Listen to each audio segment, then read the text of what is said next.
Oke guys, Assalamualaikum warahmatullahi wabarakatuh. Kembali lagi bersama Mansur Channel. Sekarang kita bahas yang kedua, yaitu kita bahas mengenai teori heat capacity atau ya bagaimana panas di solid dari klasik sampai Dubai. Oke, ini bahas. Jadi dari Boltzmann kan kita di video sebelumnya bicara tentang Boltzmann, ya kan? Dari Boltzmann. Boltzmann. Sorry, sorry. Boltzmann itu dia tahun berapa sih? 1896. Dan Einstein kok apa sih Einstein? Ini guys, sudah lama gak nulis. Einstein 1907, kemudian Debye 1912. Oke. Nah, jadi intinya tiga orang ini sama, ingin mencari heat capacity. Oke, saat itu udah terkenal ada namanya hukum Dulong-Pettit. Jadi menurut apa namanya monatomic gas kan di eh, kinetik teori kan CV sama dengan capacity di di yang volume, tahu kan lah apa namanya di fisika statistik udah kan. KB per 2 kan. Ini buat monatomic gas. Di zat itu C-nya itu sama dengan 3 KB. Ini teori ini udah dari lama. Ini di monatomic gas. Kemudian ini di padat. Nah, kalau kalian lihat di monatomic gas itu ada V-nya, kalau di padat enggak. Kenapa? Karena kalau di padat di bed- karena kalau di padat itu CV itu sama CP itu hampir sama, guys. Oke, hampir sama. Jadi kita samain aja C. Ini itu tadi di gas itu udah diketahui dan di padat itu kit capacity itu 3 KB. Nah, ini namanya hukum Dulong-Pettit. Sudah pernah dengar ya di fisika statistik. Jadi ini hukum Dulong-Pettit adalah hukum yang mengatur dikatakan bahwa heat capacity pada zat padat itu adalah 3 dikali musata Boltzmann. Tuh. Kemudian si Boltzmann ini pingin memodelkan ini. Gimana nih caranya gitu kan si Boltzmann ini. Oke, kemudian dia memodelkanlah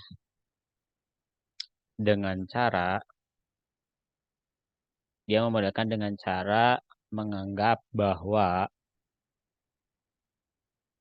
kita tambah aja ya.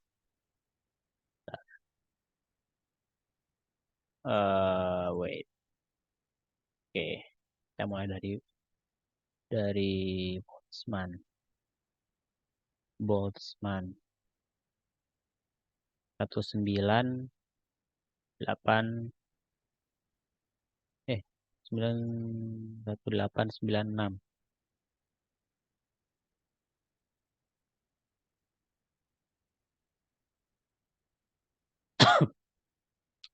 Si Boltzmann ini menganggap modelnya itu dia menganggap bahwa setiap atom itu ya kan ada material nih, ya kan? Di dalamnya kan ada atom banyak, ya kan? Banyak, ya. Dia menganggap ininya tuh apa satu isinya tuh itu bergetar seperti osilator harmonik. Jadi ini atomnya dia seperti osilator harmonik. Oke, dan dia pakai ekuipartisi teorem. Ini di fisika statistik padat, di fisika statistik ya, equipartition theorem. Intinya di Conversation mengatakan satu domain degree of freedom, ya kan? Degree of freedom itu sama dengan setengah KB. Nah, zat padat itu punya 6 6 apa namanya? 6 degree of freedom di solid itu. Ada PX, ya kan? PY, PZ, dan X, Y, Z, ya kan? Ya intinya jadi C-nya itu sama dengan 3 KB, ya kan? Ya kan? Udah kan?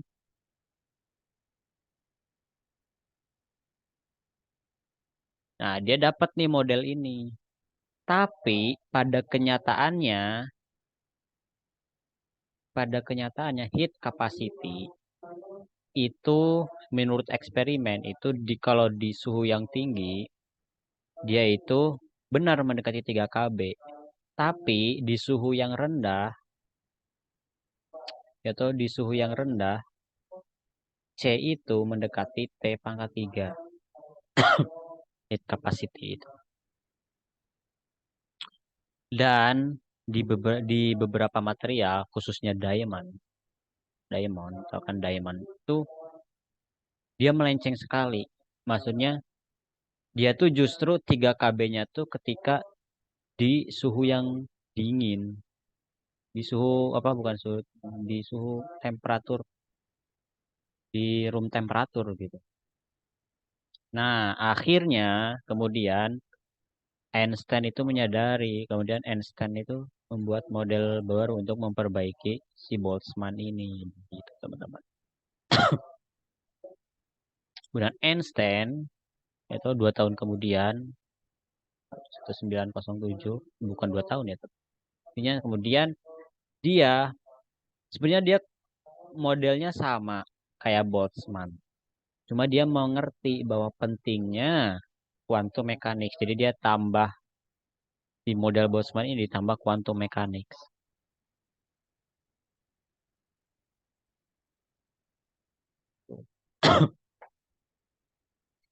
Iya toh. Nah, jadi seperti yang kita tahu di satu dimensi itu kita punya energi untuk osilator harmonik kan sama dengan H bar omega N tambah setengah. Iya kan?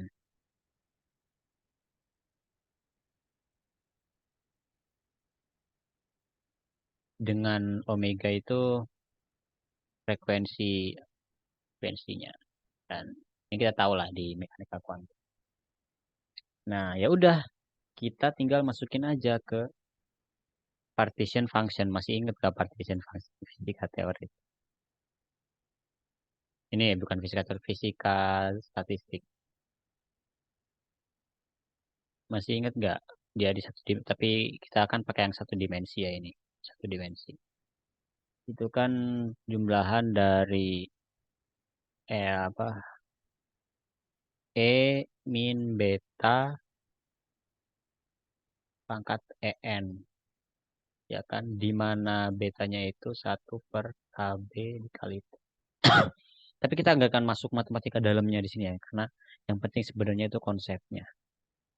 Intinya, kalau kalian masih lupa, intinya partition function adalah sebuah fungsi yang dimana kalau kita dapat fungsi ini, kita tuh bisa menurunkan properti apapun, properti yang mau dicari apapun. Kita mau cari heat capacity, bisa dicari dari kalau kita tahu partition functionnya. Makanya ada di fisika statistik itu jargon, bukan jargon sih, kayak bagaimana cara menyelesaikan fisika statistik? Oh, gampang. Caranya pertama, satu, buat partition functionnya. Kemudian dua, pecahkan partition function itu dengan cara sederhana. Udah gitu doang. Oke. Jadi kuncinya dapat partition function. Nah, jadi masukin aja tuh. Ya kan energi ini dia masukin ke sini. Betanya udah ini kan konstan. Saat masukin ke sini. Kemudian kita bisa nyari heat capacity-nya. Untuk dapat heat capacity kita harus tahu dulu rata energinya. Ini dari rumus udah ada lah min 1/Z kali do Z per do beta. Nah, nanti dapat berdasarkan perhitungan akhirnya didapatkan bahwa E-nya itu sama dengan A bar omega N beta NB beta H bar omega, ya gitulah. Ini nggak penting sebenarnya matematikanya. Penting kalau kalian ingin memahami, tapi kalau untuk ujian UAS kali ini nggak bakal sampai sini. Oke, nah kalau kita udah dapat ini, kita bisa turunin deh. Kita bisa dapat heat capacity yang didapat dari turunan ini terhadap temperatur. Udah deh kita dapat heat capacity-nya.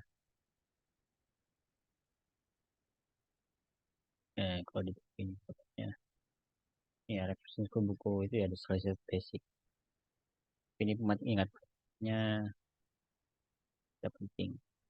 Oke, yang penting konsepnya aja. Intinya itu dia mega dia per intinya dapat ini kabar omega min 1 kuadrat. Tapi ini masih di satu dimensi. Ya kalau mau di 3 dimensi sebenarnya tinggal dijumlahin aja kabar omega. Ya intinya nanti akhirnya didapatkan di Einstein ini C sama dengan ternyata dengan ya intinya dihitung 3 kali ininya aja sebenarnya. Di 3 dimensi ini tuh ya ada perhitungannya intinya sama dengan 3 kali ini. Itu nggak usah ditulis lagi ya. Ini yang tadi saya yang satu tadi yang tambahin 3 ini jadi 3 dibuat di 3 dimensi. Oke. Nah, udah dapat nih Einstein rumus formula ini heat capacity ini. Tapi ketika diplot itu ada plot aslinya mana? Bentar. Nah, Einstein ini ngeplot ke di sini. Kalau di sini melenceng ini oke lah ini karena datanya tidak bagus. Ini ya buat diamond ya ini buat diamond tuh diamond. Oke, ini mungkin error. Tapi ketika lihat ke bawah, ini dia melencengnya sistematis nih dari garisnya ya kan. Semakin menjauh, semakin menjauh. Jadi ngedrop si, ini teoretikalnya, ini yang titik-titik ini eksperimen. Teman-teman. Jadi cara teoretiknya, ini udah diamond, udah ini. Tapi begitu di bawah, dia ada melenceng nih sistematik. Nah, ternyata problem. Di situ problem. Akhirnya, kan cara idealnya, apa namanya, C itu kan di suhu yang tinggi itu maksimum di 3 KB. Di rendah itu mendekati pangkat 3. Nah, si Einstein itu heat capacity-nya dia di suhu rendah itu ini buat di suhu rendah ya, ini buat di suhu tinggi.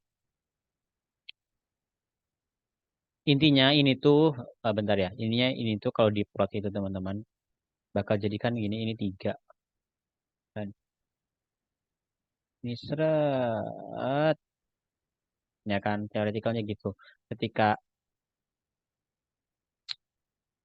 nah, ketika di bawah dia mendekati ini. Nah, tapi si Einstein ini dia dropnya kecepatan nih. Waktu di suhu rendah dia dropnya cepet banget. Wah, akhirnya ya masih belum sempurna kan. Nah, kalau Einstein mengatakan bahwa karena setiap material itu punya frekuensinya masing-masing. Jadi bedanya si Boltzmann sama si Einstein itu dia ini kan ada kabar omega di mana omeganya itu frekuensi. Nah, frekuensi ini disebut frekuensi Einstein. Jadi setiap material itu kata Einstein itu punya apa namanya? Punya itunya masing-masing, punya frekuensinya masing-masing. Nah, diamond itu yang tadi itu kenapa dia bisa melenceng karena kalau kita analogikan dengan apa namanya apa ini gelombang di apa suara ya ini apa ini frekuensi itu kan rumusnya gitu di mana K-nya itu pegasnya M itu masanya ya kan si K-nya itu besar sekali si diamond ini dan masanya itu kecil sekali. Jadi habar omeganya tuh besar. Makanya dia melenceng. Itu waktu itu pendapatnya segitu. Tapi ternyata salah. Akhirnya Dubai beberapa tahun kemudian ya kan. Terus akhirnya kemudian Dubai memperbaiki nih.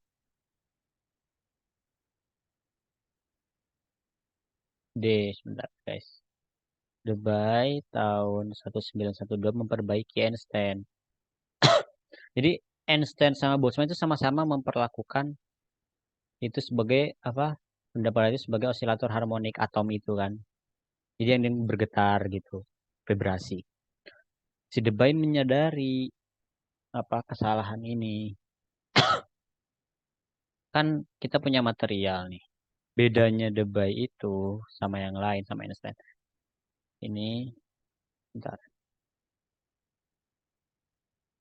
Katakanlah material ya, ini material dengan titik-titik di sini atom atau kisi ya kan sama aja. Atom. Nah, kalau si Einstein itu menganggap satu atom ini dia independen sendiri, jadi dia osilator harmonik bergerak ke sana kemari ya kan. Situ Debye menyadari kalau apa namanya kamu tidak bisa mempertimbangkan bahwa atom itu di solid di benda padat itu seperti atom yang terisolasi sendiri gitu. Padahal kalau kita punya atom dan ini sampingnya atom itu kan dihubungin sama pegas. Kalau pegas yang ini gerak ke sini atau ke sini, otomatis kan yang ini kena, ya kan ikut gerak juga. Jadi yang ini dipengaruhi oleh gerakan yang ini.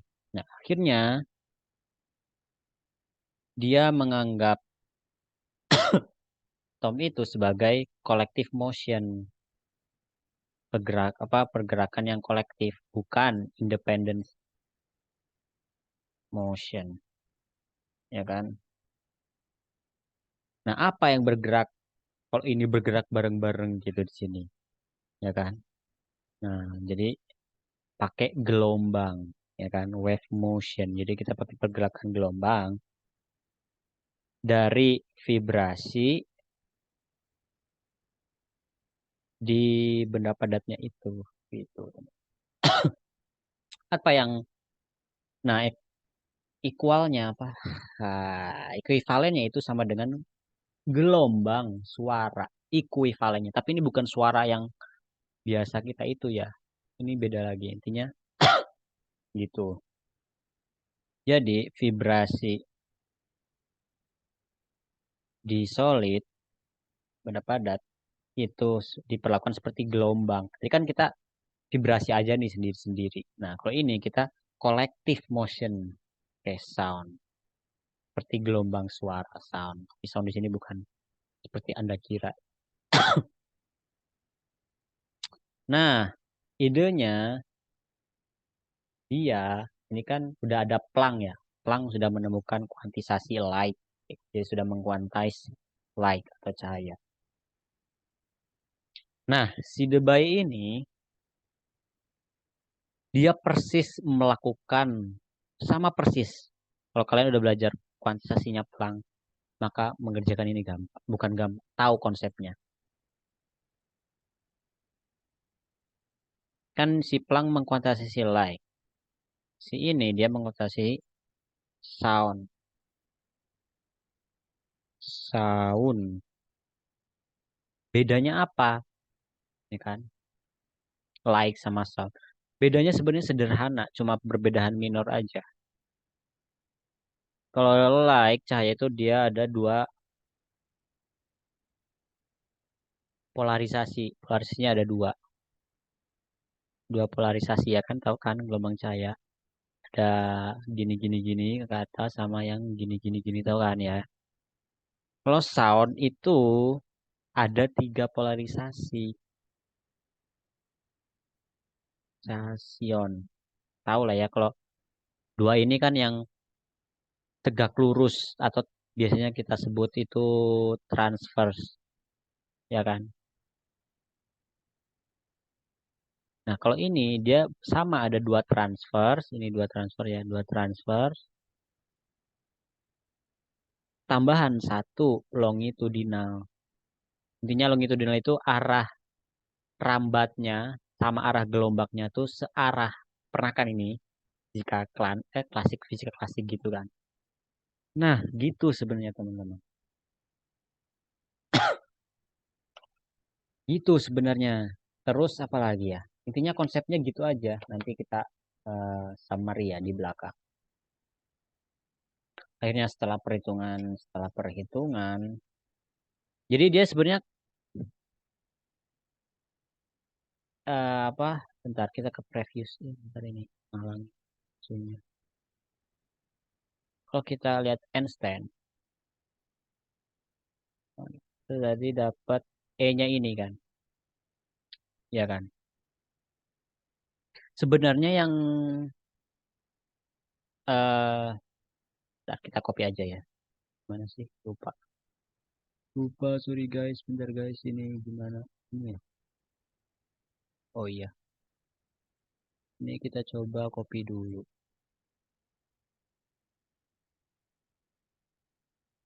Gimana copy?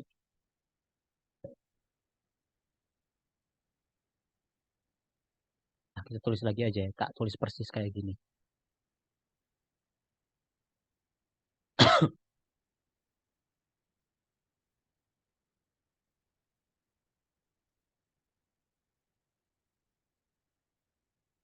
Eh, kabar omega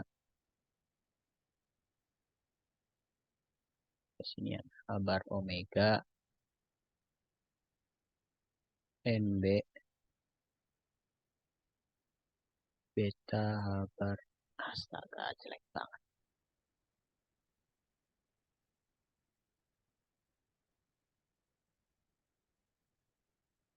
Omega ya kan tambah setengah. Itu sebenarnya kayak Einstein cuma dia nambahin 3 mods, ada 3 mods. Jadi dia jumlahin 3 K. Tuh. Jadi ini fungsi jadi sebagai fungsi K sih. K. Itu doang.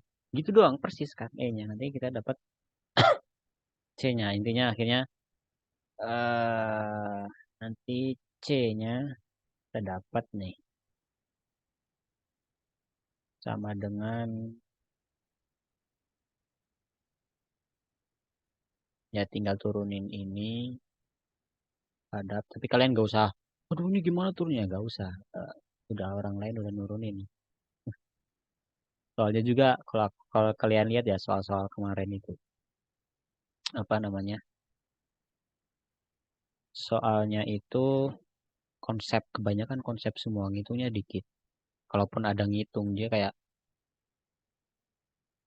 input-input aja. Sisanya konsep. Yang penting kalian tahu konsepnya. Atau mendekati T pangkat 3. Nah, jadi si itu ternyata udah dapat nih di mana C kalau disuruh tinggi itu 3 KB ya kan. C disuruh rendah itu mendekati T pangkat 3. Jadi kalau kita lihat koreksinya, hmm, eh, nah ini nih. Nah, kan tadi Einstein waktu disuruh rendah melenceng. Nah, si Debye ini udah akurat banget nih. Tapi masih ada kekurangan tentunya. Apa nih kekurangannya? Kekurangannya banyak.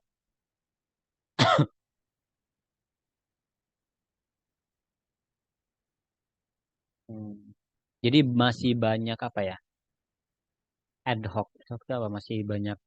Ini sebenarnya detailnya panjang banget ya temen ini tak si wingkat banget jadi segini.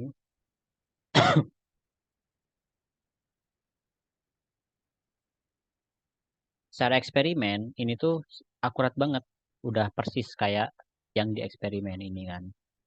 Tapi, tapi ternyata di beberapa material kayak logam itu dia ada tambahan baru, ya kan? Linear ini, ketambahan ini, suku ini.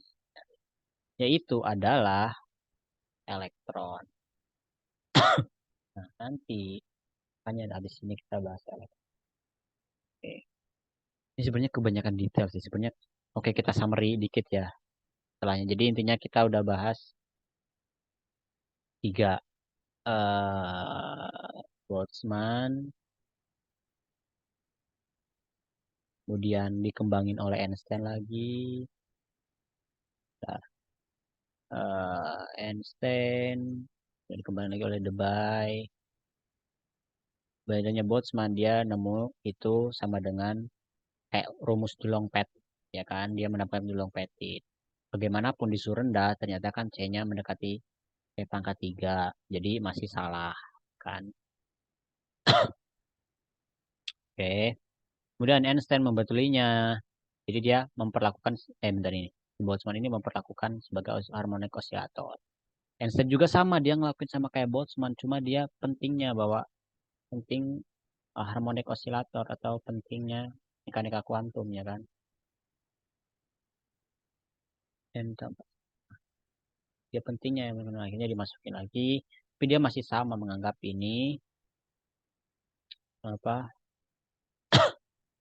osilator juga sama, cuma dia pakai ini. Terus ada namanya Einstein frekuensi ini yang jadi setiap material itu punya frekuensinya masing-masing. Misalkan diamond dia karena gininya gini, akhirnya ini apa omeganya ini tinggi banget, akhirnya dia tidak sesuai dengan teoretikalnya.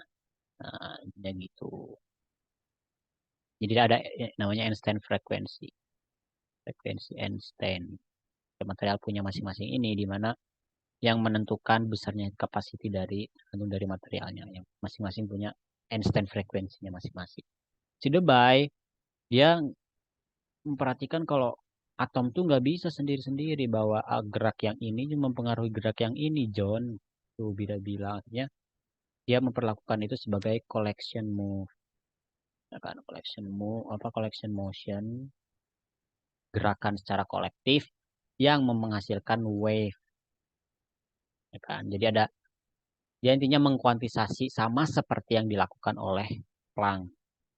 Itu mengkuantisasi waves ini. Yang gerakannya ini seperti wave sound gitu. Dia makanya disebutnya sound. Itu akhirnya dapat C-nya.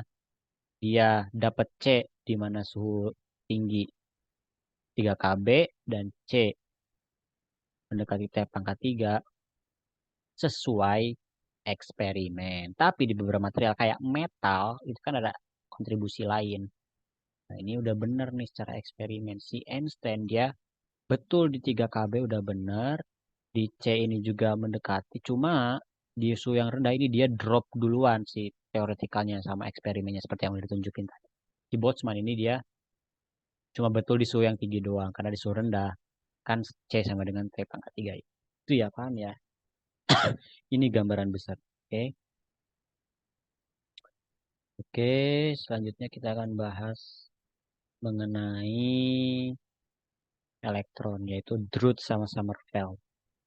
Kemarin karena ini muncul di ujian tahun lalu, kayaknya ya, tahun lalu.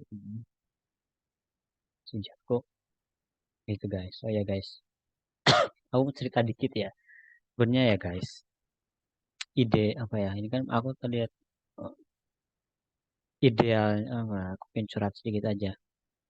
Ini kan baru tanya tadi Alin bilang apa suhu. Sebenarnya ya guys, kalau mau jujur-jujuran ya guys, aku itu belajarnya itu bareng sama kalian.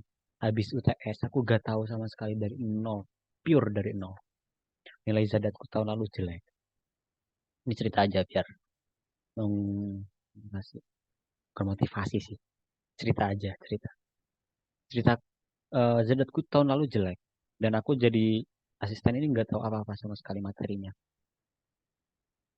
Ya, aku juga kemarin nih waktu habis UTS, aku ketemu sama anak dua-dua ditanyain, Mas, habis UTS materinya apa susah nggak? Aku jawab, nggak tahu loh, kok nggak tahu Mas? Ya, karena aku juga belum belajar pertama.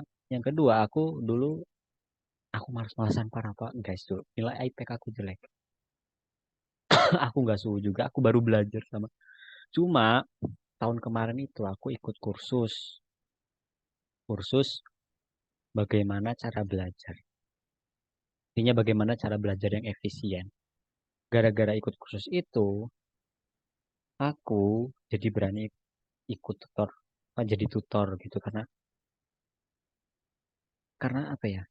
Sebenarnya tuh guys, tutor itu idealnya ya di dunia aku ya. Menurutku idealnya tuh nggak perlu ada.